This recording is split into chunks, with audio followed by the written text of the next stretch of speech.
नमस्कार, मैं श्याम जी। आज के कार्यक्रम में आप सभी दर्शकों का स्वागत है। बिहार में नीतीश गर्म और मोदी सा हो गए नर्म। बड़ी महत्वपूर्ण बिंदु है।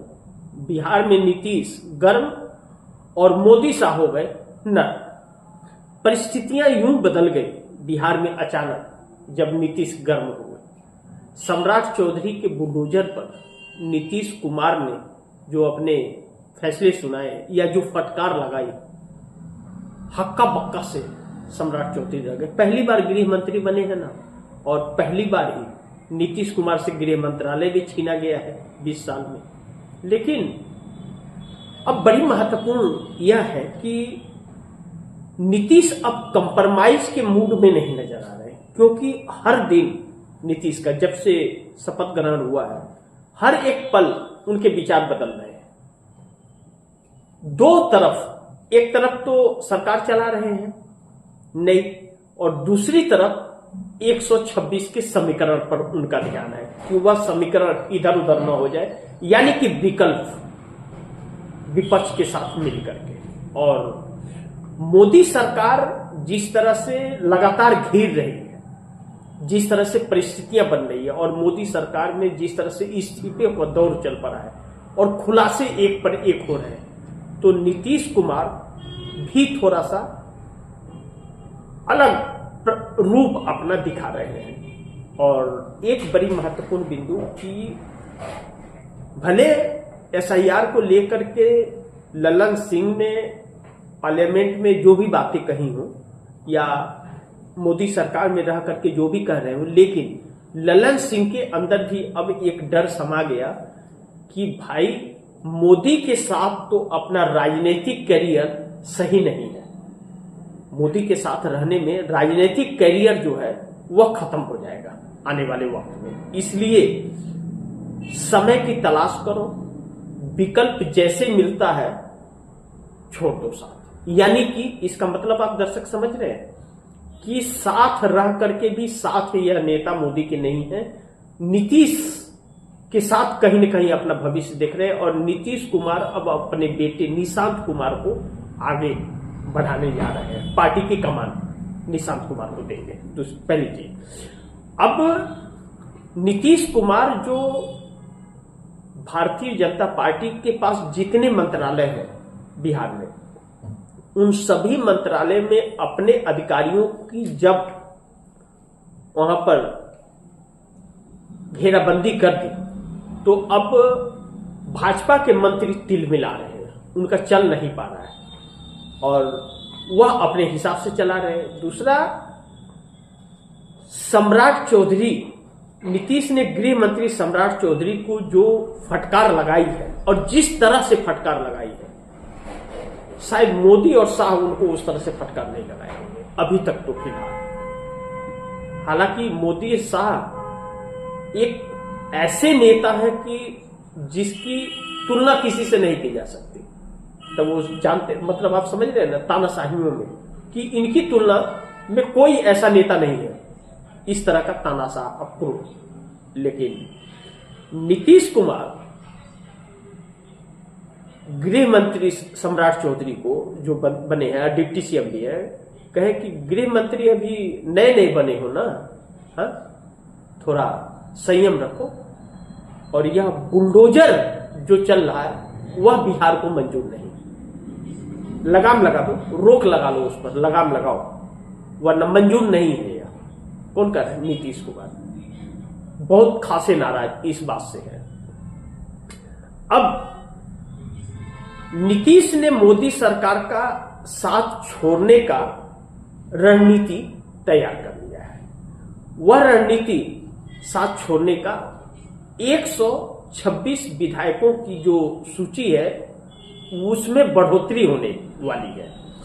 यानी कि जीतन राम मांझी और उपेंद्र कुशवाहा हर मोर्चे पर नीतीश कुमार के साथ मजबूती से खड़े हो गए। यानी कि जीतन राम मांझी को अब अपने मंत्रालय की चिंता नहीं है, इसलिए कि जीतन राम मांझी जो एमएसएमई मंत्री हैं, कैबिनेट मंत्री हैं मोदी सरकार में, यानी कि अगर दूसरी सरकार बनेगी भी तो नीतीश की वजह से बनेगी, तो नीतीश वह मंत्रालय उनको दिला देंगे, यह उनको विश्वास है। और मोदी की वजह से बिहार में कहीं ऐसा ना हो जाए कि उनका आने वाले वक्त में राजनीतिक करियर खत्म हो जाए, जीतन राम मांझी का परिवार का, क्योंकि अपने परिवार को ज्यादा टिकट दिया था उन्होंने। तो ऐसे में जीतन राम मांझी भी तैयार है, और जीतन राम मांझी भी और उपेंद्र कुशवाहा भी यह समझ गए हैं कि अब जिस तरह से पोल पट्टी खुल रही है, और कांग्रेस ने खास करके जो यह कह दिया है, ऑफर दे दिया है कि भाई देखिए 172 के आंकड़े को आप लोग पूरा कर लीजिए और 100 सीटें हमारे पास है, हम समर्थन आप लोग को देने को तैयार है, कोई भी प्रधानमंत्री बन जाइए। तो ऐसे में जीतन राम मांझी और उपेंद्र कुशवाहा के लिए इससे सुनहरा मौका कुछ नहीं हो सकता, और इस सुनहरे मौके का फायदा ज्यादातर चंद्रबाबू नायडू को मिलेगा, नीतीश कुमार के सहयोग से।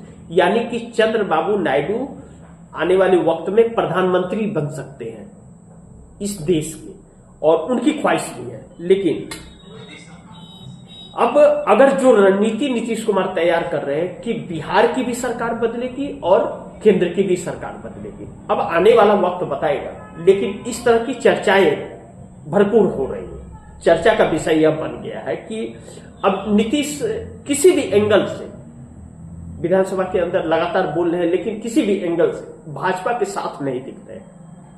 और दूसरी तरफ एक बड़ी रणनीति पर नीतीश कुमार काम कर रहे हैं, और उसमें जीतन राम मांझी और उपेंद्र कुशवाहा और नायडू की भी सहमति है, ऐसा कहा जा रहा है। ऐसे लोग बात कर रहे हैं और चर्चा कर रहे हैं। अब तो यहां तक कहा जाने लगा कि बहुत कुछ खेल अभी बिहार में बाकी है।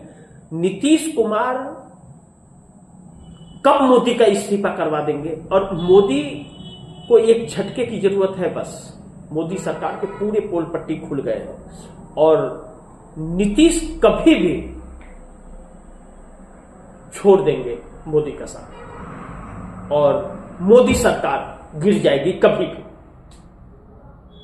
अब तलवार की नोक पर मोदी सरकार आकर के खड़ी हो गई है, लेकिन एनडीए गठबंधन अब बिखर जाएगा। अगर नीतीश की यह रणनीति है, इस रणनीति पर नीतीश कुमार काम कर रहे हैं, इसका मतलब साफ है कि मोदी शाह की छुट्टी निश्चित, मोदी शाह की छुट्टी निश्चित। और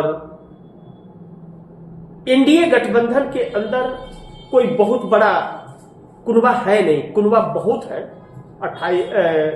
35-40 लोगों का गठबंधन है, लेकिन है कौन? कोई नहीं, गिने चुने लोग हैं। कौन है? चंद्रबाबू नायडू है, एकनाथ शिंदे है, नीतीश कुमार है, और कौन है? जीतन राम मांझी है एक विधायक सांसद के साथ, और चिराग पासवान सांसद के साथ। लेकिन चिराग पासवान भी मोदी के साथ कितने दिन रहेंगे इस बात की गारंटी नहीं है। तो ऐसे में एनडीए गठबंधन बिखर रहा है, और मोदी के इस्तीफे का वक्त आ गया। मोदी के इस्तीफे का वक्त आ गया, नीतीश कुमार उस पर काम कर रहे हैं। तो आप दर्शकों की क्या राय है और क्या सुझाव है, कमेंट बॉक्स में जरूर दीजिएगा। इस खबर को ज्यादा से ज्यादा शेयर कीजिएगा, अपने दोस्तों को भी कहिएगा आगे शेयर करें। आपने अगर चैनल को सब्सक्राइब नहीं किया, सब्सक्राइब कर लीजिए, अपने दोस्तों को भी कहिएगा चैनल को सब्सक्राइब करें। मिलते हैं अगली खबर के साथ, तब तक के लिए नमस्कार।